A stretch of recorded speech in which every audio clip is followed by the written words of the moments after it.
It is 4 p.m. We're developing news. And the stories behind the headlines. This is StoryCon. I'm Regina Lay. I'm Ed Lingao. Some stories we're watching this midweek, July 16, Wednesday. Senator Amy Marcos has filed the President Rodrigo Roa Duterte Act. That's the actual name, which seeks to criminalize extraordinary rendition. The measure imposes jail time for any person who gets involved in transferring a prisoner or accused to foreign jurisdiction. Marcos is currently in The Hague to show and reiterate support for Duterte. She has also vowed to support other bills in Congress pushing for either house arrest, or interim release for the former president. The Justice Department is once again asking the Muntinlupa Court to reverse Congresswoman Laida de Lima's acquittal in one of her drug cases. Prosecutors there argued that former Bucor Chief Rafael Ragos's recantation should not outweigh earlier sworn testimony made under oath.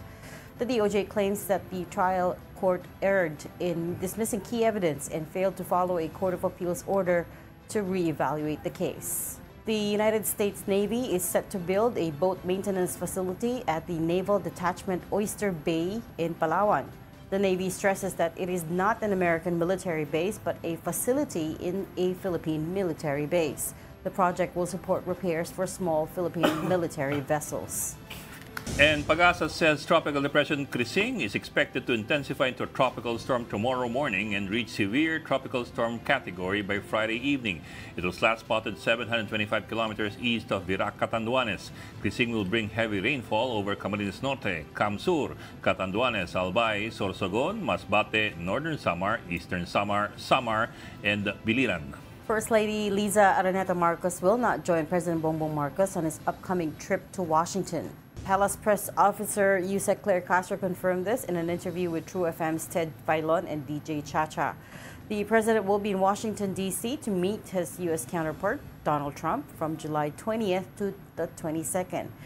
Castro said that a day after denying claims linking the First Lady to businessman Paulo Tantoco's death, which she described as politically motivated and described the police report as fake news.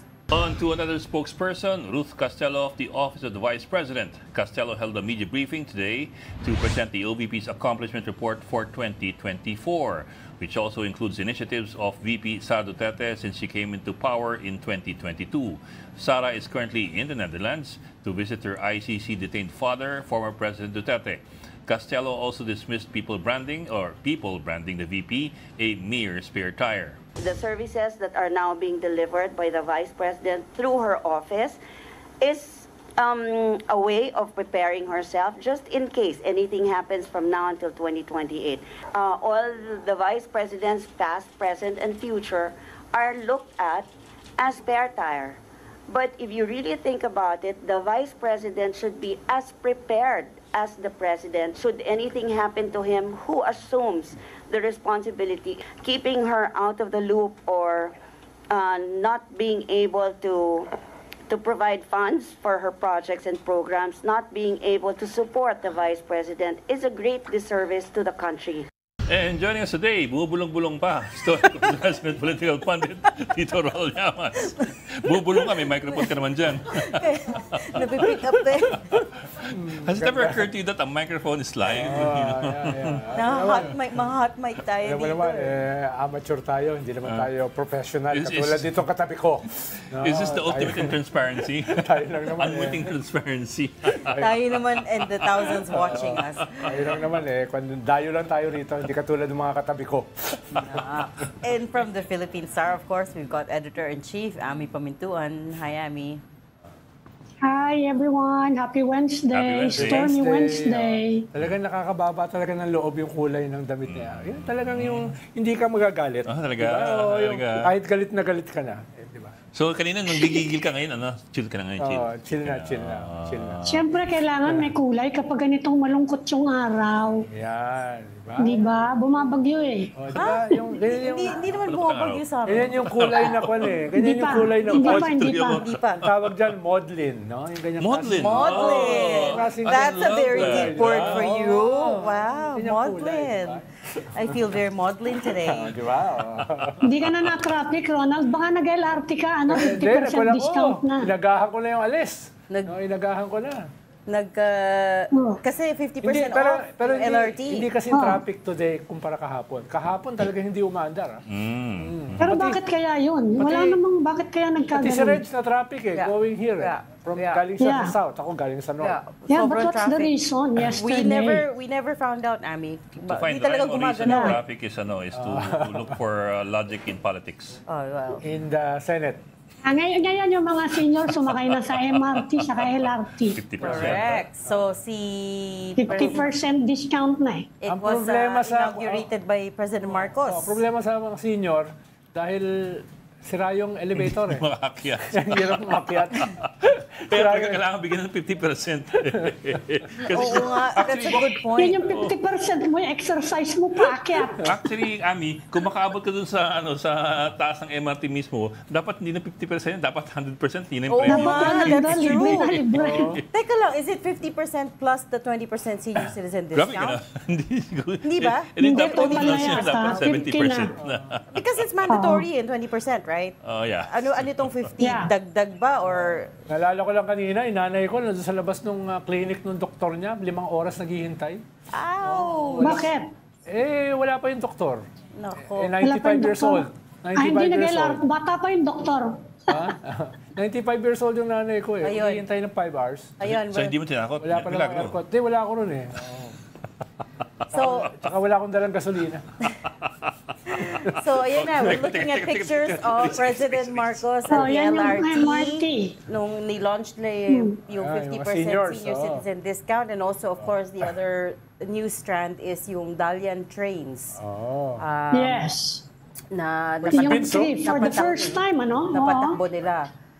Oo, for the first time. And of course, this is a huge PR win, right? Because it comes back to, feeling ko yung sinasabi ni Dindo Manhit sa atin kahapon, which is that the president seems to be more visible lately, right? In the past month, in the past several weeks, he's made a lot of effort to, well, actually, most of the events that he goes to are transport related, ever since pumasok si Vince Dizon, right?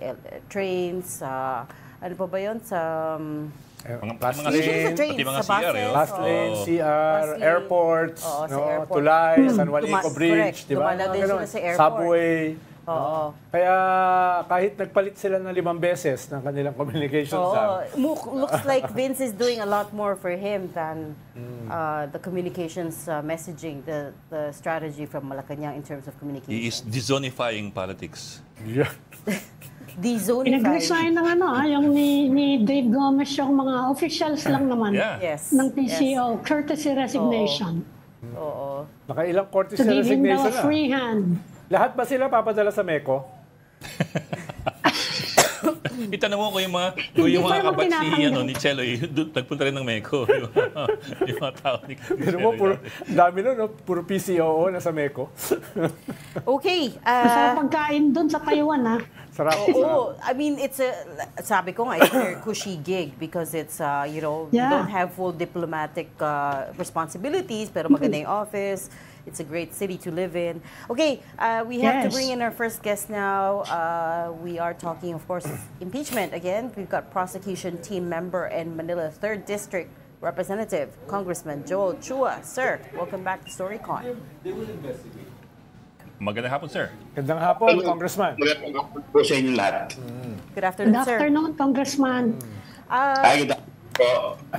Let's start from the big picture overview. Kamusta na po ang prosecution panel? What have you guys been up to? And nasama niyo na po ba yung mga bagong members like sila Congresswoman Laila De Lima and Chel Diokno? Sa ngayon, tuloy-tuloy pa rin ang ating paghahanda. Sila, with respect to Congresswoman Laila De Lima and Congressman Chel Diokno, sa 20th Congress pa, kung sakasakaling sila po madadagdag, babasahin po yung kanilang mga pangalan sa plenaryo. So officially, kung meron man pong madadagdag, ay sa 20th Congress pa po ito magaganap. Congressman, kamusta po ang pagtingin nyo dito sa order ng Supreme Court na lumabas last week? Ano ba tingin nyo dyan? Dahil parang may kaunting mga problema yung letter, lalo na in relation sa Congress. Well, tayo naman po, ginagalang po natin ang ating taas-taasan na hukuman at kami naman po sa Kongreso ay magko-comply po sa lahat po ng mga hinihinging dokumento at informasyon ng ating Korte Suprema.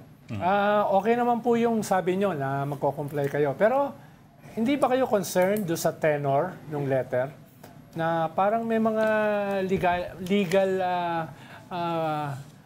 principles na nalalabag, like katulad ng separation of powers, political question theory, presumption of regularity. Parang nung binasa ko, kahit ako nagulat dun sa statement nila na nabasa ba ng mga congressman itong articles of impeachment? Naunawaan ba nila itong articles of impeachment bago pinadala sa Senado? Parang may pagka-insulting ng kaunti. Kaunti lang naman, congressman. Di ba kayo concerned doon? Well, bilang abogado po, siyempre kami po yung mga officer ng court, no? Siyempre, ginagalang po natin yung kanilang mga hinihingi. Siguro, pipilitin na lang po namin na ito i-sagutin at i-comply. Pero sir, ano po? Pero ano po yung tingin niyo doon sa anong yan, mga congressman? Yun nga, follow-up ko lang yung tanong ni Ronald. Ang tingin niyo ba, tinatanong lang ng Supreme Court yung procedural? Parang tinatanong na, hindi naan ba talaga to sa lahat ng mga congressman? Pinabasa ba sa kanila yung...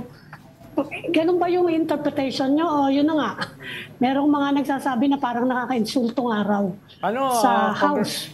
Ano, Congressman, sa legalities naman kasi may presumption na capacitated yung mga tao na gumagawa niyan, lalo na kung sila ay mga kongresista.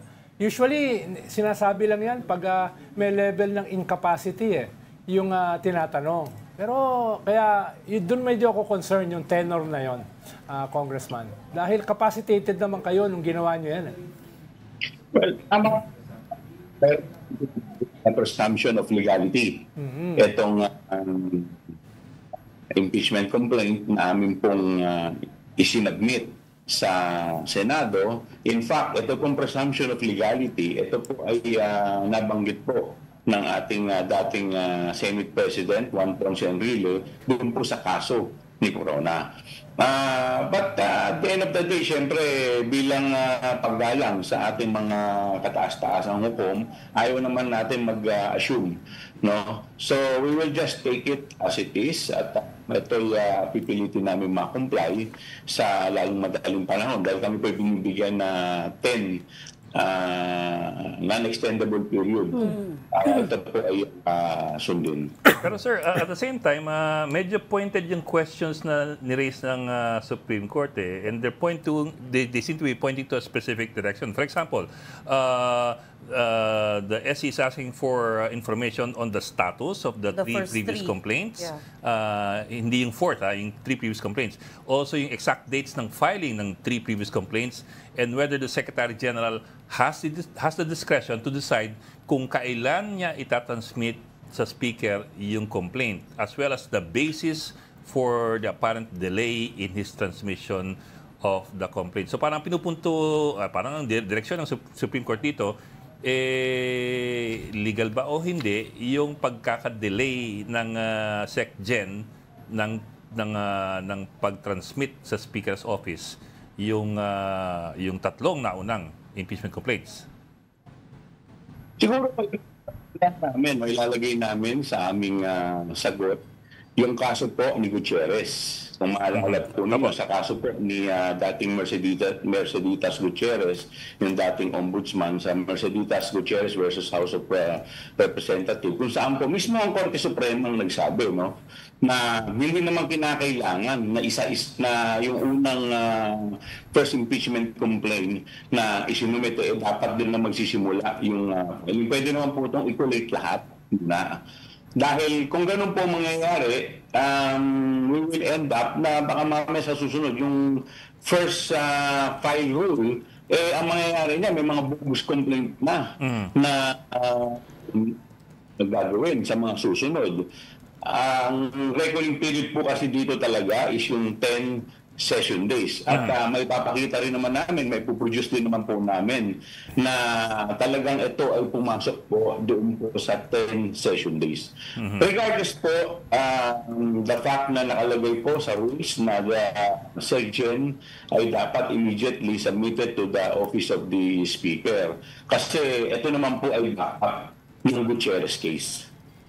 Actually, sir, the same section, in Section 3 that you're referring to the House rules, also says na, well, yeah, I think we're quoting the same section.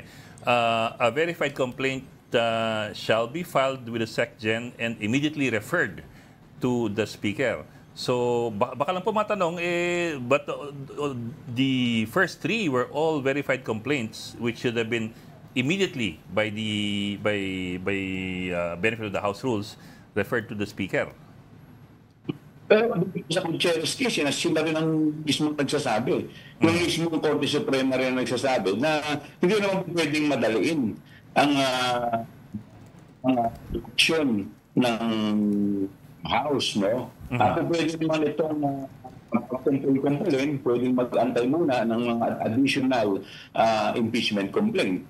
So, kumbaga, sila rin naman nagsabi nito doon sa Gutierrez case. Napakalinaw din naman po ng kanilang mga dito At saka, di ba Congressman, ang sinasabi ay merong 10 session days para gawin ito ng Secretary General. At mukhang nag-comply naman kayo sa 10 session days. Iba yung 10 session days sa 10 days. Tama po. Comply po kami dahil ito po ay may record din po dito.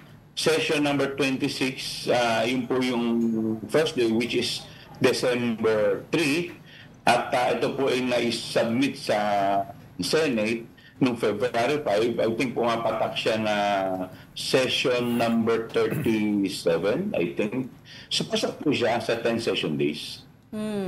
Congressman, ngayon pumasok yung Supreme Court dyan, ano? In fact, merong ibang mga abogado sabi, parang nagiging trial of facts na yung Supreme Court. But anyway, ginawa na nila meron pang isang spekulasyon na because of this, lalong madidelay daw yung impeachment kasi baka they're expecting several senators to move na wag na muna natin ituloy i-delay natin hanggat hindi merong final ruling sa Supreme Court. No? Yes. O kaya, apart from that, inaasahan din natin na may mag-move na pagbotohan natin tong motion ng defense na i-dismiss na natin before trial. Ano po yung mga options na iniisip ng prosecution team kung sakasakali itong mga ganitong senaryo mangyari? Sa ating saligang batas, na once the impeachment complaint reach the Senate, they should proceed with the trial forthwith, immediately. At hanggat hindi po ito pinahihinto, hanggat wala pong nilalabas na TRO ang kataas-taas ng hukuman, hindi po wala pong dahilan para ito po ay pigilin. So, dapat tuloy-tuloy lamang ang trial until such time na matapos ito at mag-render po sila ng desisyon. Yun po, constitutional mandate ng ating mga senador. In fact, alam po ninyo na nakalagay pa sa mismong rules ng impeachment na mismong ang Senado rin ang gumawa na dapat they should exercise political neutrality. Ang word na ginamit dito ay political neutrality. At doon po sa oath, kasi bago po sila maging senator judge, magte-take po sila ng oath. At doon po sa oath nila nakalagay po yung word na impartiality. So, very bad yan. Dapat lamang po siguro ay with all due respect, siyempre, sa ating mga senator judges, ay dapat siguro maisa puso lamang po nila yung kanilang pong trabaho dahil ito po ay ang nag-uutos po nito ay ang konstitusyon, no, ang ating saligang batas. So, sorry sir, I hear what you're saying, and oo nga, that is what the Constitution says, but just to follow up on Ami's question, there's talk na baka they might use this as another excuse to delay the proceedings. So the question there is, ano po ang gagawin ng House? Is the House preparing for that scenario, and what is your plan if that does come to pass? Well, lahat naman po ng senaryo pinag-aaralan din po namin. But syempre, until such time na hindi pa po ito dumarating, siguro bibigyan po natin sila ng benefit of the doubt. Pero hanggat hindi na ako convene yung court, Congressman, walang magagawa yung prosecution team, ano? Hanggat hindi formally convene, sila lang yung gagawa nun eh. Yung mga senador lang yung magaganon. Tama po kayo. Kaya alam po ninyo, napakalaki pong bagay. Ito pong ginagawa ninyo, ang media, para may lahat po sa taong bayan kung ano po talaga ang nangyayari, maipaliwanag. Kasi maliwanag din na ito pong marami na po ang nagtatanong talagang lahat po ng tao ay nag-aabang na. At malaki po ang papel ng taong bayan at ng media, kagaya po ninyo. Pero Kong, di ba nasimulan na yung korte, nasimulan na, na-convene na. Ang pinag-uusapan na lang dito ay kung may continuity doon sa 20th Congress ng Senado. Pero nasimulan na siya noong 19th Congress. Di ba ang issue rito ay yung continuity issue na lang? Tama po kayo. In fact, inaantay po namin. Ako sa akin po, hindi po issue yun Dahil sa mga pong announcement ng ating Senate President, sinabi naman po niya na magtutuloy-tuloy, continuity, and in fact, pinasubmit, sinamon na ang ating Vice Presidente para magbigay ng kanilang answer. At kami naman po, nakapag-submit na rin po kami ng aming reply. Kaya inaantay na lang po namin na ma-set na yung pre-trial and eventually yung trial proper. Kaya unless may TRO, dapat ituloy-tuloy na nila. Dahil nasimulan na Dahil nasimulan na TRO na lang ang dapat pumigil. Yes po. Dapat po simulan na nila at yun din po talaga ang nakasaad sa ating mga batas. Pero sir, at the same time... Hindi ba dapat i-swear in yung mga bagong member ng Senate Hindi ba dapat i-swear in din sila bago pinag-uusapan kung na-convene na nga o hindi. Bago mag-umpisa yung trial proper. The process of impeachment, nag-umpisa na Pero yung actual convening ng court under the 20th Congress, hindi ba kailangan may swearing in uli yung lahat, yung full new membership kasama na? Yes po, ma'am. Okay. Pero sir, balikan ko lang yung kasi I don't recall the Senate President ever retracting his earlier statement na if majority of the senator judges decide to dismiss the charges outright without a trial, then it shall be dismissed. I don't recall ever having heard him retract that. So that also leaves that hanging over everybody's head. Whether there's a TRO or not from the Supreme Court, there's always that possibility. What happens then? It's always a possibility. Yes, I agree with you, sir. Until such motion was raised by any of the senators or magbotohan sila, kung ano man yung motion motion to dismiss or whatever motion, we will always give them the benefit of the doubt. We have to be reminded, sir, na kami po kasi bilang prosecutors, siyempre, we do not want to lock horns with the senator judges. Siyempre, at the end of the day, we wanted to give them the utmost respect that they deserve. Pero that will be a constitutional issue, Congressman. Pwede bang iakyat yan sa Supreme Court kung sakasakali nga magkaroon ng dismissal without trial? Yes, we are considering all possible legal options. But as of this point in time, we do not want to preempt what the Senate will do. Well, the latest on that is that we have Senator Joel Villanueva saying baka August 4 mag-start yung trial because July 28, of course, is the SONA day, and then they convene the next day, and then they'll take a week after that to prepare. So let's say it does come to pass on August 4. May estimate na po ba kayo how long this might take? What are you guys thinking? kung titingnan po natin yung mga sa trials, no, mga 3 to 4 months, inaabot po yung mga trials po dati. So, we do not need to prove all articles. Hindi naman po yung 7 articles. Pag naniniwala po kami, 3 after the 3rd or the 4th articles, I mean, we have enough we have sufficient evidence to convict the Vice President. So, siguro po pwede na yun. What are the 3 articles you're thinking to present first? Well, lahat. Well, basically, lahat naman po matibay ang articles.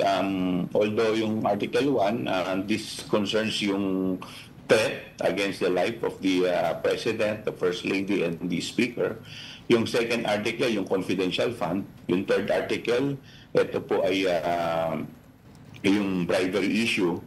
Yung fourth is with respect to the SALN. So, yung fifth, yung EJK. So, ito pong 5 to talagang very solid po to. So, ang strategy po ba at this point is to present or argue the first 3 or 4 charges first? Tapos saka na iba. Since, as you said, if you do all the 7 charges, matatagalan pa. And it looks like you have strong evidence at this point by your standards. Well, titingnan po natin as the hearing progresses. So, titingnan natin kung ano mangyayari. On the point of the confidential fund, sir, I'm sure you saw that her office has issued a response saying that, well, COA gave them unmodified opinion over the last 3 years.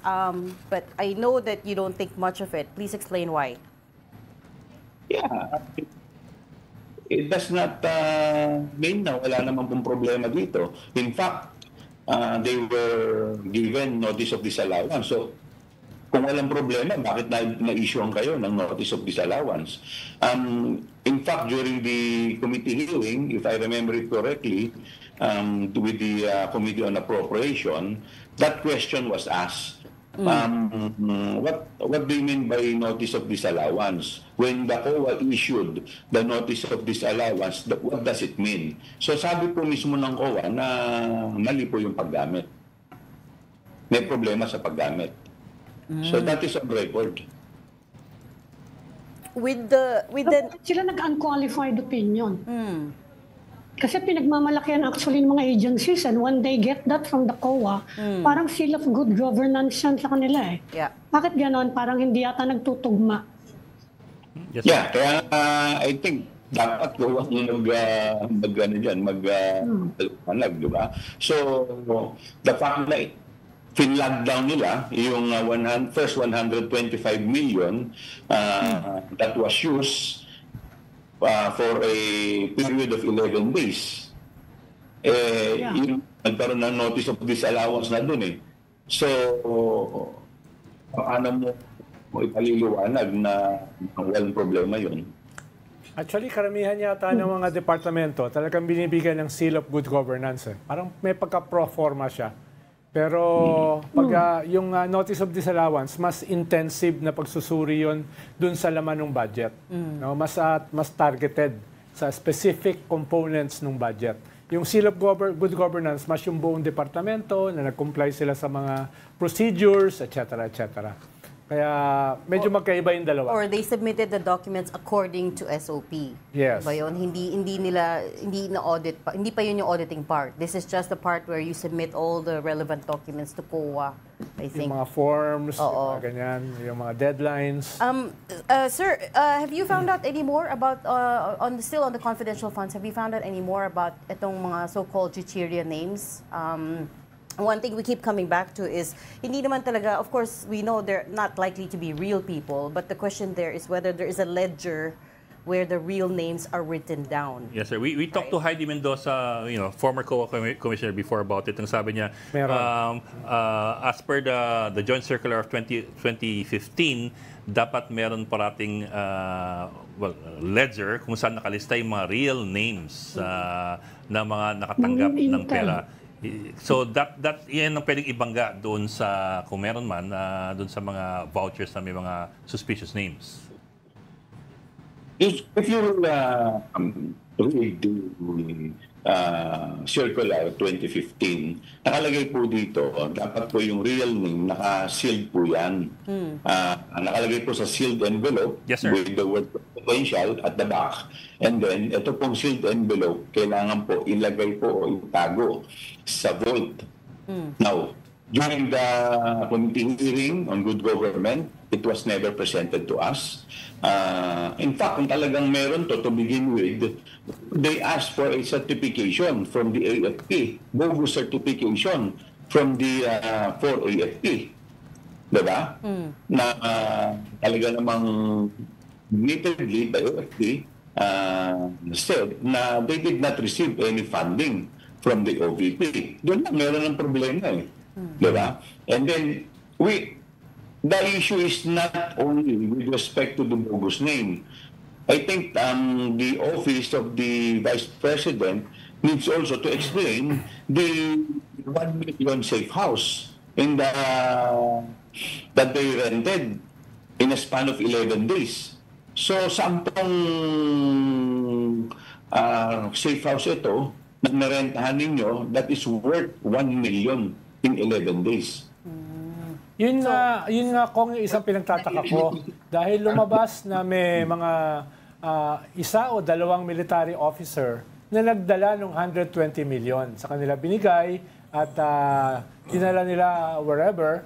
Bakit yung military officer na yun hindi ko nakita na pinatawag para tumestigo? Because at that time, if I remember it correctly, the military already conducted an investigation. So nagkaroon na sila ng sarili nilang investigation and then may mga supervening event na nangyari. Nagkaroon na ng mga breaks, so forth and so on. And we believe na una-una, hindi naman talaga, may violation na yung the fact na binigay sa kanila, may violation na because they are not supposedly they are not the proper or the right person to receive the 125 million because they are not the SDO. The caretaker of the 125 million or the one who is in charge to disburse the 125 million is the SDO. Kasi sila yung banded officer eh. Yeah. Pero lang may problema na. So hindi na naman kailangan na ipaliwanag. And besides, hindi rin naman sila empleyado ng OVP at saka ng DepEd. So, can we assume, Kong, na ipapatawag sila during the trial? Well, most likely po. Si Congressman doesn't want to give all his cards away. But we appreciate your candidness. Thank you so much for talking to us today. We'll leave it there for now. House Prosecutor and Manila 3rd District Representative Congressman Joel Chua. Salamat po. Salamat, Kong. Thank you, sir. Thank you, Congressman. Salamat po, Paboy ko. You are watching StoryCon. We just need to take a very quick break. We'll be right back. Stay with us. We've got developing news in the stories behind the headlines. Welcome back to the Story Conference. I'm Madeline Gao. And I'm Regina Lay. Still with us, Ami Paminton of the Philippine Star and Ronald Llamas, a resident political pundit na... Kailangan mong tapikin kasi baka matrouble tayo. Bumubulong-bulong na naman. Okay. Okay, coming up next is we're bringing in a few minutes ang abogado ni Leila de Lima about yung kaso niya na nire-resurrect na naman ng prosecutors, ng DOJ. Siguro kailangan na natin linawin na may autonomy yung prosecutors dun sa DOJ. secretary ng DOJ. Hindi ibig sabihin na DOJ But siya. that's also what I want to ask Attorney Dino De Leon. Kasi of course the lawyers are the ones who are who would know this.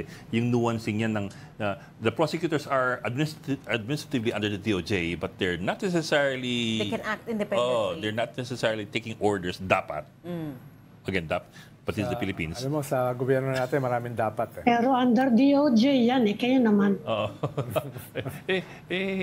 Something Okay. Although bring him in. sinabi naman niya ng DOJ na inaasahan naman na magmo-motion for reconsideration You have to exhaust all remedies, di ba? Okay, Kapag ganyan. let's bring him in. Attorney Dino De Leon, sir, magandang hapon and thank you for joining us, Attorney. Magandang hapon, Attorney. Hi, Attorney. Amy and Ronald at sa lahat ng ating mga tagapakinig at nanonood. So, Attorney, tama ho ba? Ito bang itong MR ng prosecutors, is this parang ministerial lamang? Is this standard procedure or are they really intent on pursuing the case? From what you can say. Masyado na matagal na niloloko ng panel of prosecutors yung sabihin ng Pilipino na matter of course ito. Una, hindi matter of course ang political persecution. So wag nilang sabihin na matter of course ito. Pangalawa, kahit na isang first-year law student, alam na ang acquittal ay hindi subject sa motion for reconsideration. In fact, explicitly prohibited yan sa ating rules of criminal procedure. Pangatlo, violation ito ng konstitusyon because hindi na nga ito double jeopardy. Pangatlong jeopardy na nga ito kung sakasakali kasi inakit na nga nila sa Court of Appeals. Imagine in the same case, 2 beses na nag-promulgate ng acquittal itong judge. Tapos motion for reconsideration pa nila, which is a prohibited pleading. I think this is already an abuse of the justice system as they have done in the last 8 years. Ito na ang pinakamahal na frame-up sa Philippine history at kailangan na sigurong singilin itong panel of prosecutors. Kami nga ay nagtataka kasi sinabi mismo ng spokesperson ng Department of Justice na noong binaba supposedly yung kaso, it is not a reversal of the acquittal per se. Pero ngayon, itong panel of prosecutors, para bang hinihingi at sinasabi na reversal ng acquittal. So kami nagtataka, ito bang panel of prosecutors, kaya pang disiplinahin ng Department of Justice? Sila ba ay nagsasalita sa ngalan ng Department of Justice? Nakuha ba nila yung consent ng Prosecutor General when they filed this? As well as clearance from the Office of the Solicitor General, Lalong-lalo na hindi lang konstitusyon ang binaviolate nila, hindi lang karapatan nila ay Lima, pero para bang inaabuso na talaga yung justice system. Attorney, nagtataka ba talaga kayo o may nakikita kayong masamang layunin dito sa pagbuhay nitong kaso na ito? Dahil very basic yung mga niraise nyo At bilang mga abogado and prosecutors at that, dapat alam na nila itong mga nire-raise yung basic issues. Kaya parang hindi nakakapagtaka na hindi nila alam. Parang merong masamang balakin. Meron ba kayong ganung pagtingin? Well, sa aming pagtingin, bulat sa poll naman, talaga namang masama ang balak nila kay Laila de Lima. Kaya naman nila pinal itong peking kaso na ito Peke itong kaso na ito. Alam yan ng panel of prosecutors. Alam nila na tinamper nila yung mga ebidensya. Alam nila na yung mga witnesses tinapot ng ilan-ilan sa kanila. Posible hindi nila alam ito. At alam rin nila na pare-pareho na libro ang binasa namin at prohibited ang motion for reconsideration sa isang acquittal. So alam nila ito. So itong palabas na ito, matagal na masyadong pinapahaba na palabas ng prosecutors. Matagal na ring pinagbigyan sila ni Congresswoman-elect Laila de Lima. Pero mukhang sa pagkakataong ito, sobra-sobra na sila at napipilitan na kaming pag-aralan ang pwedeng i-file na kaso dito sa panel of prosecutors na ito. Nagkataon pa na si Congressman-elect Laila de Lima, isang prosecutor doon sa impeachment trial at at Congressman-elect na siya ngayon. So hanggang ngayon, sinusubukan pa rin patahimikin ng Davao Mafia, ng Davao Group at ng mga Duterte, si Laila de Lima. Ano ba talagang kinakatakot nila kay Laila de Lima? Alam ba nila na hindi titigil si Laila de Lima sa pag-pursue ng justice at making sure that they will be held accountable for all their misgivings to the Filipino people? Did I hear it right, Attorney? Nabanggit nyo kasi, Attorney, balak nyo sampahan ng kaso, itong mga prosecutor. Tapos nabanggit nyo rin na may hand ang mga Duterte dito sa kasong ito. Ibig sabihin, ina-assume nyo na itong mga prosecutor ay impluensyado ng mga Duterte? Well, matagal na yan ang theory, Alam niyo po, matagal na naman ang mga inappoint dito na mga panel of prosecutors yung talaga ba namang publicly or yan sila, di ba, sila prosecutor, let's say for example, Darwin Cañete. Ito yung mga publicly vloggers pa nga ito na nagsusupport kay Rodrigo Duterte, So malinaw sa amin na ito ay continuously persecution ni Laila de Lima ng Duterte group, sila pa rin naman yung panel of prosecutors na na-appoint nung panahon pa ni Rodrigo Duterte. So kami naniniwala na ito ay continuation lamang ng game plan ng Davao Group at ni Rodrigo Duterte at ng pamilya Duterte.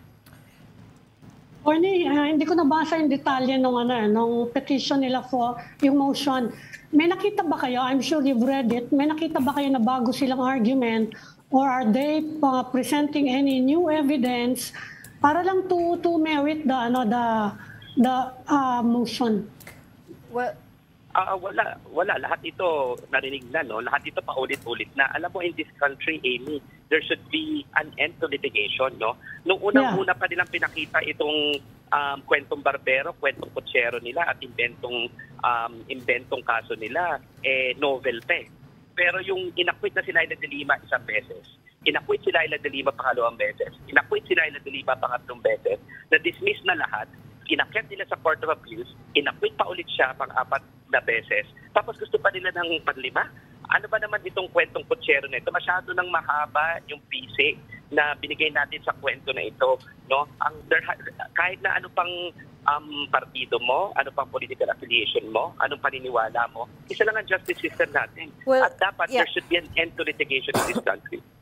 Well, actually, let's go through their arguments. Attorney, this is Reg pala. It's interesting to me to hear you talk about, to say that this constitutes grave abuse of the judicial system. Kasi that's exactly what they're accusing you of as well, right? So, for instance, with the acquittal, on two grounds. Number one is they said that the recanted testimony of Ragos is deemed unreliable. This is, according to their motion, this is a basic acceptable principle in law that recantation is not as reliable as an actual testimony. And the other being that they said there are other pieces of evidence to support, or rather to prove, the crimes being charged against her. For instance, there are other witnesses to corroborate the Ragos' testimony against Congresswoman De Lima. So their overall argument being that the Muntinlupa RTC was remiss and erred in deciding, in upholding the acquittal because it overlooked all of these 2 points. So what is your response to that? Siguro, gusto ko lang sabihin, no, na medyo nakakatawa kasi sinasabi nila bago ito pero lumang tugtugin na eh. Ang sinasabi nila, sila nagsabi na si Ragos ang star witness nila. In fact, si Ragos lang ang kaisa-isang link dito sa kasong ito doon sa supposedly flow of money. No? Sa kasong ito, supposedly conspiracy to commit drug trading, walang drogang pinakita. Walang trail of money na nalinking Laila de Lima except itong sinasabi ni Ragos. At sinabi nila, si Ragos as trustworthy, star witness nila. Ngayon, yung star witness nila, sinabi na sinungaling siya, sasabihin nila hindi na siya trustworthy. You cannot have your cake and eat it too. Totoo, ano totoo? Trustworthy ba si Ragos or hindi? That's first. Second, yung sinasabi nilang kinocorroborate yung testimony ni Ragos. Ang corroboratory evidence lang is si Ablen in this particular case, di ba? At ang kwento nila, nakakatawa. Nagising daw si Ragos, who was then OIC chief sa Bucor, isang araw, sa quarters niya, sa loob ng kulungan, biglang meron na lang box ng pera sa tabi niya, may anonymous phone call na hindi niya kilala kung sino, at sinabi raw, ibigay yung pera na yung kay Laila de Lima. And then, hindi pa natin alam kung yung process na yun galing sa drug trading. At all of a sudden, itong head ng Bucor, sinunod yung anonymous phone call, dinala yung pera kay Laila de Lima. Ngayon, ang corroboration doon, si Ablen. No? Na yung star witness, sinasabi mismo, hindi totoo. At ang nag-corroborate nung story na lahat sila ay tinakot, halos lahat na ng mga star witnesses, katulad supposedly ni Kerwin Espinosa, katulad supposedly ni Ronnie Dayan, tinakot daw sila lahat. Ito ang consistent sa kaso na ito, yung pananakot ng Duterte administration. And let's remind ourselves that this is under the context na malawakan ng patayan. This is under the context during the Duterte administration na all members of the opposition kinakasuhan at pinapatahimik kahit na mga kaparian, kahit na mga aktivista, at pinapatay ang 66 na abogado. No? Ito yung konteksto ng kasong ito. So, hindi pwedeng sabihin lang nila na credible si Ragos only once in his life, pero hindi na siya credible na nililikan siya. You can't have your cake and eat it too. Pero di ba, attorney, hindi lang na to double jeopardy, triple jeopardy na to eh. Di ba nalabag na yan, di ba? From a perspective ng hindi learned, no? parang hindi lang to double, triple jeopardy na to eh. Ronald, nakakatawa na nga eh. Wala na ng respeto sa rules of criminal procedure. Wala na ring respeto sa constitution mismo na natin, sa saligang batas. Ano pa ba nire-respeto ng panel of prosecutors na ito, no? This is clearly a violation of our oath. This is, to us, prosecutorial misconduct, and they're leaving Senator Laila de Lima without any other recourse, but to, of course, already pursue charges against them. Sobra na yung pang-aabusin nila sa ating justice system. Well, actually, a couple of weeks ago, we spoke to Senator Congresswoman de Lima, and she said that you guys are getting ready to file charges for wrongful prosecution. Wrongful prosecution, I should say. Kamusta na po? Are you filing soon? When can we expect it? In due course, no. In the next a couple of days until next week, no. We're in our final stages of our review. Ang unang-una supposedly doon si Vitaliano Aguirre, no. At yun yung nakadraft as it is right now. Pero considering the behavior of these prosecutors as well, well, kasama naman talaga sila sa mga it appears na nagpa-persecute kay Laila de Lima at nag-aabuso na ating justice system. Definitely, sa piniprepare po namin, kasama rin po. Sir, pahabol, sir. Sabi niyo kasi, when you're talking about the prosecutors, sabi niyo kasi, peke ang kasong ito, alam nila yan, they tampered with the evidence, and witnesses were scared by some of them. When you said tampering of evidence and witnesses being scared, were you referring to the prosecutors doing that? Or were you referring to the Duterte camp doing that? Ang sinasabi po namin, batay lamang doon sa sinasabi ni Rafael Ragos mismo na siya ay tinakot mismo ni DOJ Secretary Vitaliano Aguirre. No?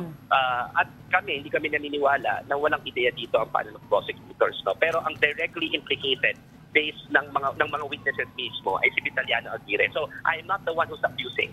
This is contained in the testimony of Rafael Ragos when he testified in open court and his affidavit of recantation. Ang sinasabi ko lang, hindi ako naniniwala, ako lang to, na walang kaalam-alam ang prosecution na yung kwento nila far from the truth, incredible, at saka kitang-kita na inconsistent with each other, no? At hindi rin ako naniniwala na hindi nila alam na right from the very start, si Ragos, sinabihan sila. Kasi sinabi mismo ni Ragos sa kanyang testimonya, sinabi niya doon sa handling prosecutors niya, sa panel of prosecutors, na hindi totoo yung sinasabi. Tatanungin ko sana si Learned Edwin daw eh.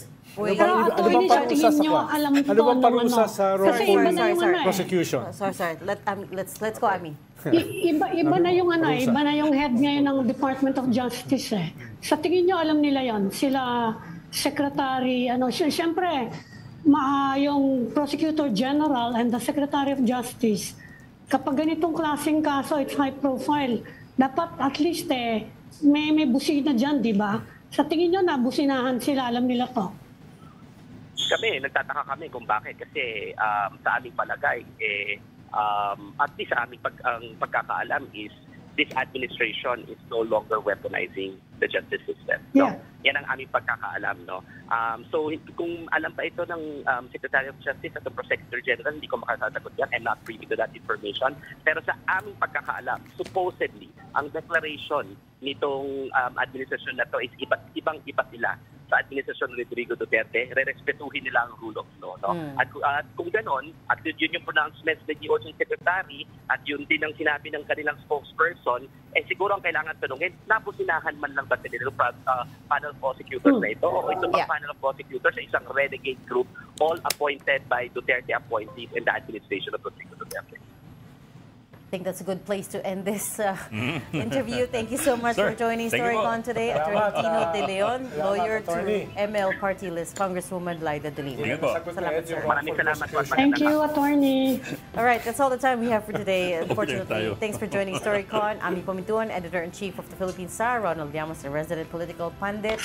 Medyo overtime na tayo. Sorry. Join us again tomorrow, 4 p.m. for Storycon. I'm Regina Lay. I'm Ed Lingao. We are One News, all sides, all the time.